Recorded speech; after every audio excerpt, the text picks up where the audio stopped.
L'Atlas, c'était le berceau des rêves d'Idir, Titrite et Massinissa. Je voyais la beauté dans chaque pierre, chaque crevasse. Moi, je faisais vivre notre riche histoire avec mes mots.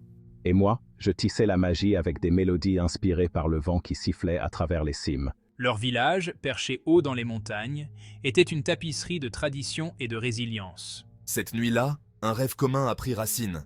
Nous rêvions d'un avenir où notre village serait un phare d'espoir et de progrès. La vie était dure, mais leur esprit était fort, nourri par l'héritage de leurs ancêtres. Ils aspiraient à un avenir meilleur, un avenir où leur communauté pourrait prospérer sans sacrifier son identité. Des nouvelles du monde extérieur arrivaient dans leur village reculé, apportant des histoires et des événements lointains. Comme des murmures portés par le vent, traversant les dunes et les montagnes. L'année 2030 revêtait une signification particulière pour eux, la Coupe du Monde de la FIFA, un événement mondial qui capturait l'imagination de tous. La Coupe du Monde. Un rêve pour beaucoup d'entre nous. Je rêvais de partager notre riche culture, nos traditions ancestrales et nos histoires avec le monde entier, de montrer qui nous sommes vraiment. J'entendais les échos de notre patrimoine se mêler aux acclamations des foules internationales, une symphonie de culture. Cette possibilité a fait jaillir une étincelle dans leurs âmes. C'était leur chance de briller. Une occasion unique de montrer au monde la beauté de leur pays natal, leur histoire et leur fierté. J'imaginais une vague de visiteurs, des gens de tous horizons, notre village transformé en un carrefour vibrant, un lieu de rencontre et d'échange.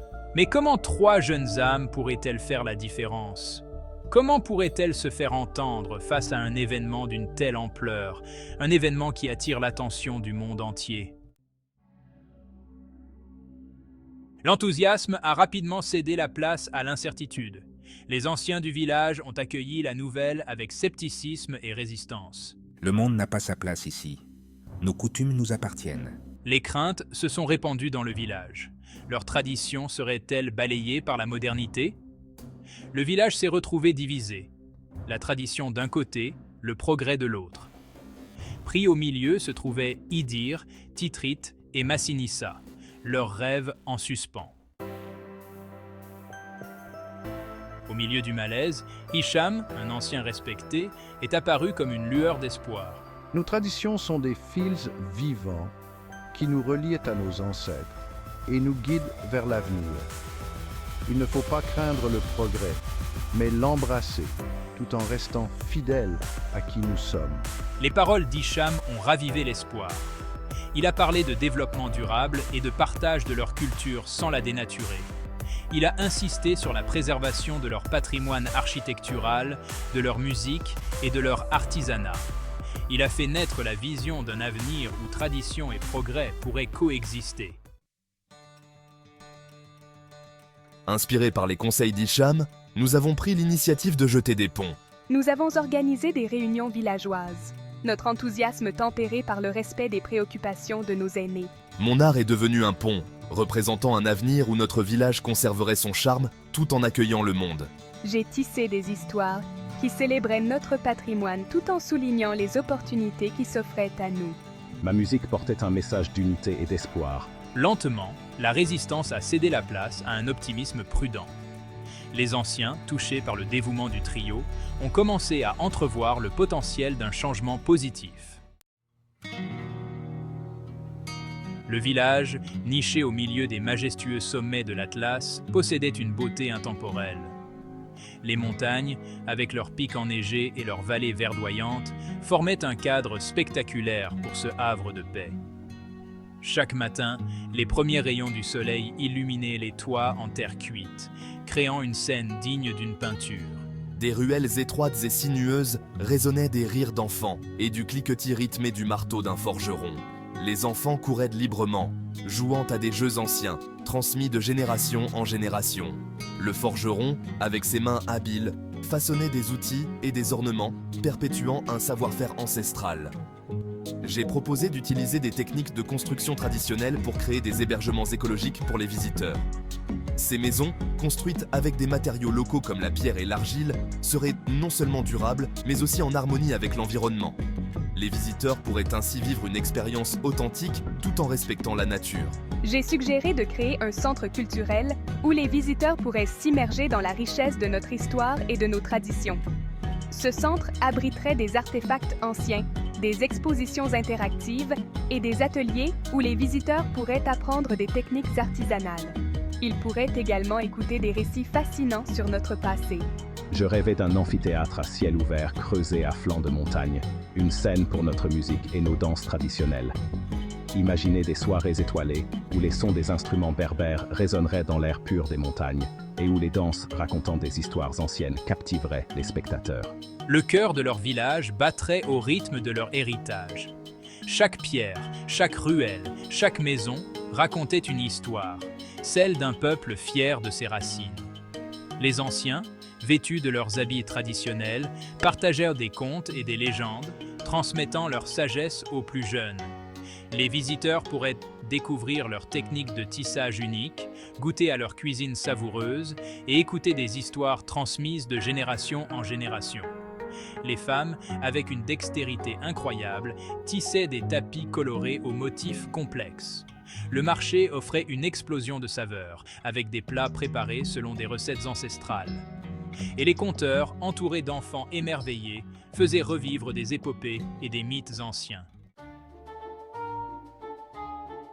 Alors que le village se préparait pour la Coupe du Monde, l'excitation était palpable.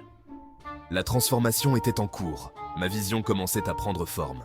Des motifs berbères traditionnels ornaient les maisons d'hôtes nouvellement construites. Mon centre culturel est devenu un lieu d'activité intense. Les femmes faisaient la démonstration de leur art du tissage et l'air était empli de l'arôme des plats traditionnels. Mon amphithéâtre est devenu un symbole de la résistance de notre culture. Le village, à la fois empreint du passé et tourné vers l'avenir, était prêt à accueillir le monde. Les couleurs ocre des bâtiments se fondaient harmonieusement dans le paysage environnant. Le jour J est arrivé. Le monde entier a débarqué dans leur village reculé. Les montagnes, autrefois Leurs craintes initiales remplacées par la fierté, ont accueilli leurs invités à bras ouverts. Les rues, ornées de banderoles et de drapeaux colorés, étaient une explosion de couleurs et de sons. Idir observait avec satisfaction les visiteurs s'émerveiller de la transformation du village. Je partageais nos histoires et nos traditions, et je voyais l'admiration dans les yeux de ceux qui m'écoutaient. Alors que le soleil commençait sa descente, le village se préparait pour sa grande cérémonie d'ouverture. L'amphithéâtre, baigné par la lumière chaude du soleil couchant, vibrait d'impatience. Mon cœur battait la chamade, partagé entre excitation et trac. Il a regardé le public, une mosaïque de cultures réunies par le langage universel de la musique. Lorsque les premières notes de mon luth ont rempli l'air, un silence religieux s'est abattu sur la foule. Le rythme du bandir, le son envoûtant de la flûte et les voix chargées d'émotion ont brossé un tableau vivant de la richesse de leur patrimoine culturel. Le spectacle a atteint son apogée, la musique emplissant tout l'amphithéâtre. La foule a explosé en applaudissements nourris, leur enthousiasme transcendant les barrières linguistiques. La Coupe du Monde s'est achevée, laissant derrière elle des souvenirs gravés dans le cœur des villageois. Les rues, autrefois calmes, résonnaient encore des chants et des rires des festivités. Les enfants jouaient, imitant leurs héros du football, tandis que les anciens racontaient des histoires de cette période mémorable. Le monde avait été témoin de notre hospitalité, de notre résilience et de la richesse de notre culture. Les visiteurs avaient découvert nos traditions, nos danses et nos chants, et ils étaient repartis avec une partie de notre âme dans leur cœur. Le village, autrefois en marge, était désormais solidement inscrit sur la carte du monde. Les infrastructures avaient été modernisées et les routes, autrefois poussiéreuses, étaient maintenant pavées et bien entretenues. Les touristes, séduits par la beauté de la région et la chaleur de ses habitants, ont continué à venir bien après le coup de sifflet final. Ils exploraient les marchés locaux, achetaient des souvenirs artisanaux et participaient aux ateliers culturels. Les retombées économiques étaient indéniables. Mais plus important encore, cette expérience avait laissé une marque indélébile sur l'âme du village. Les habitants avaient retrouvé une fierté renouvelée et un sens de communauté renforcé. Les jeunes, inspirés par le succès d'Atlas 2030, étaient prêts à devenir les gardiens de leur patrimoine.